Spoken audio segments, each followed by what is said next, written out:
زمین کے اوپر چلتے ہیں تو بڑی آہستگی کے ساتھ دبے دبے پاؤں چلتے ہیں، اور تاکہ زمین کو بھی تکلیف نہ ہو۔ اور جو زمین کو تکلیف نہیں دیتا وہ کسی انسان کو تکلیف دے گا، کسی جانور کو تکلیف دے گا، اور کسی مطلب اور چیز کو تکلیف دے گا، اور وہ تو کسی کو تکلیف دینے والا نہیں ہے۔ آج کیسا مومن ہے، ماں باپ کے سامنے کھڑا ہے، بڑے بھائی کے سامنے کھڑا ہے اور اس کے اوپر سختی کر رہا ہے، ماں باپ کو جھٹکے دے رہا ہے، ماں باپ کی باتوں کا انکار کر رہا ہے، ماں باپ کو گالیاں نکال رہا ہے، اور بھائی بڑے کو گالیاں نکال رہا ہے، ہمشیرہ کو گالیاں نکال رہا ہے، عزیز رشتہ داروں کو گالیاں نکال رہا ہے، اور پھر یہ کہتا ہے کہ میں بھی مومن ہوں، میں بھی مسلمان ہوں۔ ذرا مومنوں کی صفتوں کو پڑھ کر تو دیکھو، مومنوں کی صفتوں کو اٹھا کر تو دیکھو، اگر ان کے ساتھ ان کا مد مقابل دشمن بھی آ جاتا ہے تو اس کو بھی وہ یہ نہیں ہے کہ سختی کے ساتھ سختی نہیں، اس کے لیے بھی نرم رویہ اختیار کرتے ہیں۔ سلام اس کو سلام کہہ کر کہتے ہیں بھائی میرا کام لڑائی جھگڑا نہیں، میرا کام گالی گلوچ نہیں، میرا کام فتنہ فساد نہیں، میرا کام جو ہے وہ مار پیٹ نہیں، جا اللہ تیرا بھلا کرے، جاؤ تیرے اوپر سلامتی ہو، میں تیرے ساتھ لڑنے کے لیے تیار نہیں ہوں۔ یہ ان کی عادات رب العالمین نے بیان فرمائی، اور یہ ساری صفتیں بیان کرنے کے بعد اللہ رب العالمین نے میں نے ان کے گناہوں کو بھی بخش دیا ہے، ان کے لیے جنت کو بھی لکھ دیا ہے۔ اس لیے دوستو یہ بالا خانے جو ملتے ہیں یہ کن کو ملتے ہیں؟ امام کائنات جناب محمد الرسول اللہ صلی اللہ علیہ وسلم نے ایک دفعہ حدیث بیان کرتے کرتے فرمایا کہ ان فی الجنت لغرفا، جنت کے اندر ایسے بالا خانے ہیں ترا ظہورها من بطونها و بطونها من ظہورها، کہ جن کا اندرون حصہ جو ہے وہ باہر کھڑے آدمی کو نظر آئے گا، اور جن کا بیرونی حصہ جو ہے اندر کھڑے آدمی کو نظر آئے گا۔ نبی کریم صلی اللہ علیہ وسلم نے جب ایسے بالا خانوں کی صفتیں بیان کی نا تو صحابہ کہنے لگے لمن ہی یا رسول اللہ، اے اللہ کے پیارے پیغمبر وہ بالا خانے کن کو ملیں گے؟ امام کائنات نے لمن الان الکلام، اس آدمی کو ملیں گے جو اپنی کلام کو نرم بنا لیتا ہے، جو اپنی کلام کو آسان کر لیتا ہے، اپنی کلام کے اندر نرم لہجہ اختیار کر لیتا ہے، وَأَطْعَمَ الطَّعَامَ، اور وہ کھانا کھلاتا ہے، وَوَاصِلَ بِالْأَرْحَامِ، رشتہ داروں کو ملاتا ہے، اور رشتہ دار کس کے ساتھ ملتے ہیں؟ جو نرم مزاج ہو، وَصَلَّى بِاللَّيْلِ وَالنَّاسُ نِيَامٌ، اور وہ نماز ان گھڑیوں کے اندر پڑھتا ہے جب لوگ سوئے ہوئے ہوتے ہیں۔ ان کو یہ بالا خانے ملیں گے جن کے اندر یہ چار صفتیں ہیں۔ پہلی صفت نرم کلام، دوسری صفت لوگوں کو کھانا کھلانا، تیسری صفت ان کے اندر کیا ہے کہ وہ رشتہ داری کو ملاتے ہیں، چوتھی صفت کیا ہے کہ رات تہجدیں پڑھتے ہیں۔ ان کو یہ بالا خانے ملیں گے جن کا بیرون اندرون سے دیکھا جاتا ہے، اور جن کا اندرون بیرون سے دیکھا جاتا ہے۔ اور آج کل یہ کوئی چیز مشکل نہیں رہی، یہ آپ نے دیکھا نہیں کہ گاڑیوں کو ایسے شیشے لگے ہیں، وہ ساری اندر والی وہ چیزیں جو ہے نا وہ شیشہ بیان کر رہا ہوتا ہے، کس کے سامنے؟ ڈرائیور کے سامنے۔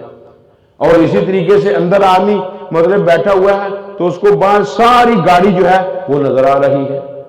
تو اللہ رب العالمین ایسے بالا خانے تعمیر کروائے گا کہ جن کا اندرون حصہ باہر کھڑے آدمی کو نظر آئے گا، اور بیرونی حصہ جو ہے وہ اندر کھڑے آدمی کو نظر آئے گا۔ اللہ سے دعا کرے کہ اللہ وہ ہمارے مقدر کے اندر کرے، لیکن اس کا آسان ترین حل یہ ہے کہ آپ نرم مزاج بن جائیں، نرم خو بن جائیں۔ ایک دفعہ کچھ یہودی پیارے پیغمبر جناب محمد الرسول کے پاس آئے، آ کر کہتے ہیں السلام علیکہ، آپ کے اوپر ہلاکت ہو۔ السلام اس نے کہا، السلام یعنی میم کے ساتھ السلام نہیں کہا، السلام اس کا معنی ہے ہلاکت، تباہی، موت ہو آپ کے لیے۔ اما عائشہ صدیقہ نے ان کی بات کو سنا، آپ فرمانے لگی علیکم السلام واللعنہ، تمہارے اوپر ہلاکت بھی ہو، رب کی لعنت بھی ہو۔ امام کائنات نے فرمایا عائشہ کیا ہوا ہے؟ آپ نے سنا نہیں انہوں نے کیا بکا ہے آپ کے لیے؟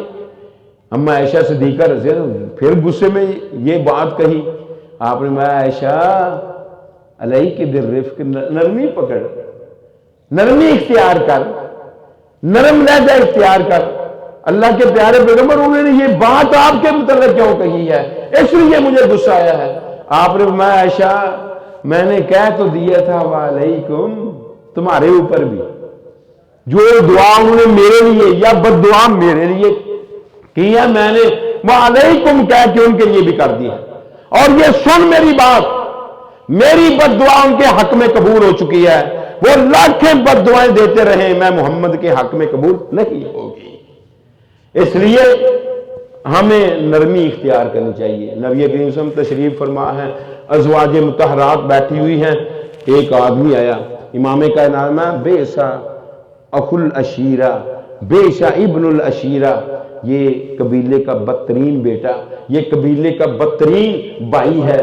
जब वो पास आया ना, तो नबी करीम सल्लल्लाहु अलैहि वसल्लम ने बड़े नरम लहजे में गुफ्तगू की, बड़ी संजीदा गुफ्तगू की, बड़ी आला गुफ्तगू की। जब उठकर चला गया ना, तो अम्मा जान कहने लगी, अल्लाह के प्यारे पैगंबर, आपने ये बात कही थी उसके मुतल्लिक, फिर आपने उसके लिए बड़ी नरम गुफ्तगू की है, बड़े नरम लहजे इख्तियार किए हैं। वजह इमाम कायनात ने फरमाया, ऐशा तूने मुझे कब बद अखलाक पाया है? मैं तो अखलाक का पैकर हूं, इसलिए मैंने उसके साथ नरम लहजा इख्तियार किया है। और मेरी बात सुन कि जो सख्त लहजे वाला हो, सख्त मिजाज वाला हो, तुरश रूह वाला हो, सख्त दिल वाला हो, उसको लोग जो है वो छोड़ जाते हैं। इत्तिका फोश ही उसकी फोश गोई से बचने के लिए। और वो कबीले का बदतरीन इंसान होता है कि जिसकी शरारतों की वजह से लोग उसको छोड़कर चले जाएं। मैं नहीं चाहता कि वो लोग जो हैं वो मतलब मुझे बद अखलाकी की वजह से छोड़कर चले जाएं। और अल्लाह रब्बुल आलमीन ने क्या शान, क्या अजमत प्यारे पैगंबर की बयान कर दी। माया नून वल कलम व मा यस्तुरून मा अंता बिनेमत रब्बिका बिमजनून व इन्ना लका लाजरन गैर ममनून व इन्नका लअला खुलुकिन अज़ीम। मुझे कलम की कसम और उस चीज की कसम जिसको वो लिखते हैं आसमान के फरिश्ते, मा अंता बिनेमत रब्बिका बिमजनून, आप अपने रब की नेमत की बदौलत कोई दीवाने नहीं हैं, आपके लिए तो अजर अजीम है और आप अजीम अखलाक के मालिक हैं।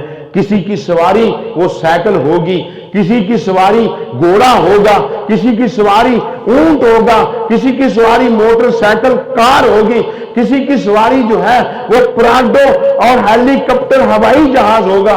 प्यारे पैगंबर, आपकी सवारी खुल के अजीम होगा। प्यारे पैगंबर की तो सवारी खुल के अजीम है। इसलिए मैं कब मतलब सख्त मिजाज था, कब मुझे बद अखलाक आपने पाया था, मैंने इसलिए नरम गुफ्तगू की है कहीं वो मुझे छोड़कर भाग ना जाए। और बाकी रही ये बात जो मैंने उसके मुतल्लिक कहा है कि ये कबीले का बदतरीन आदमी है, कबीले का बदतरीन बेटा है, उसकी शरारतों से तुम्हें महफूज करना चाहता हूं, उसकी शरारतों से आपको बचाना चाहता हूं। ये प्यारे पैगंबर की अदात थी। और नरम मिजाजी पता है क्या चीज क्या आती है, अंदर आती है। सबसे पहले तिलावत कुरान जो है ये इंसान के दिल को, उसके जिस्म को, उसके दिमाग को, उसके ज़हन को नरम करके रख देता है। इन्नमल मुमिनून अल्लज़ीना इज़ा ज़ुकिरल्लाह वजलत कुलूबुहुम व इज़ा तुलियत अलैहिम आयातुहु ज़ादतहुम ईमाना व अला रब्बिहिम यतवक्कलून। माया मोमिन सही मानों में वो हैं कि जब उनके सामने रब का तज़किरा किया जाता है तो फिर उनके दिल डर जाते हैं। जब दिल डरता है तो फिर वो नरम होता है। जितना ज्यादा रब से डरने वाला दिल होगा उतना ही ज्यादा नरम होगा, उतना ही ज्यादा नरम होगा। हजरत अबू बकर सिद्दीक रज़ी अल्लाह ताला अन्हु के मुतल्लिक आता है, जब वो नमाज के लिए खड़े होते थे बका रोना शुरू कर देते थे, हत्ता कि उनकी आवाज मुक्तियों तक नहीं आती थी, इतना रोते थे नमाज के अंदर। यही वजह थी प्यारे पैगंबर ने जब कहा ना, मरू अबा बकर फल युसल्ली बिन नास, लोगों अबू बकर को आर्डर दो वो मेरे मसल्ले के ऊपर खड़े होकर, मैं बीमार हूं, वो नमाज पढ़ाए। अम्मा आयशा सिद्दीका ने कहा कि अल्लाह के प्यारे पैगंबर जब वो आपकी जगह पर खड़े होंगे उनको तो रोना शुरू हो जाएंगे, वो रोना आना शुरू हो जाएगा और वो लोगों को अपनी किरात भी नहीं सुना सकेंगे। आप उमर को आर्डर दे दें। आपने फिर फरमाया मरू अबा बकर फल युसल्ली बिन नास, अबू बकर को आर्डर दो वो मेरे मसल्ले के ऊपर खड़े होकर लोगों को नमाज पढ़ाए। जब तीसरी मरतबा ज़वाज मुतहरात ने यही बात कही, इमाम कायनात मरू अबा बकर फल युसल्ली बिन नास इन्ना कुन्ना लानतुन्ना सवाहिब यूसुफ, तुम यूसुफ की साथने लगती हो मुझे, जिस तरह यूसुफ अलैहिस्सलाम बुराई से बच रहे थे, औरतें बुराई की तरफ बुला रही थी, मैं अबू बकर सिद्दीक के अलावा किसी और को अपने मुसल्ले पर खड़ा करना बुरा समझता हूं, तुम उस बुराई की तरफ मुझे बुला रही हो। इसलिए मैंने तुम्हें कहा कि इन्ना कुन्ना लांतुन्ना साहिबु यूसुफा, कि तुम यूसुफ के साथ में हो। इसलिए दोस्तों ये नरम मिजाजियां थी, ये प्यारे पैगंबर जनाब मोहम्मद रसूल के सहाबा के अंदर ये क्या था, रुहमाउ बैनहुम, आपस में नरम थे। सबसे पहली चीज जब रब की याद आती है, रब की खशियत किसी दिल के अंदर आती है तो वो डरता है। इसीलिए रब्बुल आलमीन ने फरमाया, ऐ प्यारे पैगंबर जनाब मोहम्मद रसूल व अम्मा मन खाफा मकाम रब्बिही व नहन नफ्स अनिल हवा फइन्नल जन्नत हियल मावा। माया जो अपने रब के सामने खड़ा होने से डर गया और अपने नफ्स को उसने ख्वाहिशात से रोक लिया, बेशक ठिकाना उसका जन्नत होगा, यानी जन्नत मावा हम उसको अता करेंगे। जन्नत मावा का पता क्या माना, ठिकाने वाली जन्नत। आप प्लाट खरीदते हैं, मकान खरीदते हैं, दुकान खरीदते हैं, अपने दोस्त अहबाब को, रिश्तेदारों को कहते हैं यार ये मैंने दुकान खरीदी है, ये मैंने मार्केट जो है ना ये बनाई है इस जगह पर, यहां मैंने प्लाट खरीदा है मकान बनाने के लिए, ये कैसी जगह है।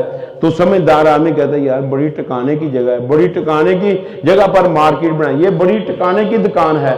हाय मैं कुर्बान जाऊं, और जिसको आप अपने साथी के लिए ठिकाने की दुकान कह दे, ठिकाने की मार्केट कह दे, ठिकाने का प्लाट कह दे, वो फूला हुआ नहीं समाता। और जिसके मुतल्लिक रब ये बात कहे कि मैं तुझे ठिकाने वाली जन्नत दूंगा, वो कितनी आला जन्नत होगी। ये उसके लिए है जो अपने नफ्स को ख्वाहिशात से रोकता है, सख्ती की बजाय नरमी की तरफ आ जाता है।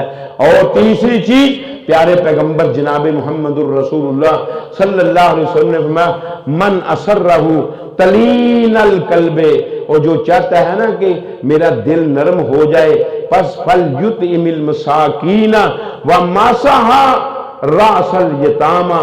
माया जो चाहता है ना कि मेरा दिल नरम हो जाए, उसको चाहिए मिस्कीनों को खाना खिलाए, उसको चाहिए कि वो क्या करे, यतीमों के सर के ऊपर हाथ फेरे। एक आदमी आया, उसने शिकायत की अल्लाह के प्यारे पैगंबर को, अल्लाह के प्यारे पैगंबर मेरा दिल बड़ा सख्त है, मैं इन सरासल यतीम, और यतीम के सर के ऊपर हाथ फेरा कर, तेरे दिल को रब नरम कर देगा। ये तरीके सलीके प्यारे पैगंबर ने नरमी पैदा करने के बतलाए हैं। और नरमी की फजीलतें नबी करीम सल्लल्लाहु अलैहि वसल्लम की ज़बानी और कुरान की ज़बानी आप सुन चुके हैं। दुआ किया करो कि अल्लाह रब्बुल आलमीन हमें भी नरम मिजाज बना दे, हमारे दिलों को भी इस्लाम जिस तरह तकाजा करता है अल्लाह नरम बनाने के बाद अपना महबूब बनने की अल्लाह रब्बुल आलमीन हमारे अंदर हिम्मत पैदा करे, और हमें अल्लाह रब्बुल आलमीन इस बात की तौफीक अता फरमाए। अकूल को लिहाजा सुब्हानकल्लाहुम्मा व बिहम्दिका अशहदु अल्ला इलाहा इल्ला अंता अस्तगफिरुका व अतूबु इलैक।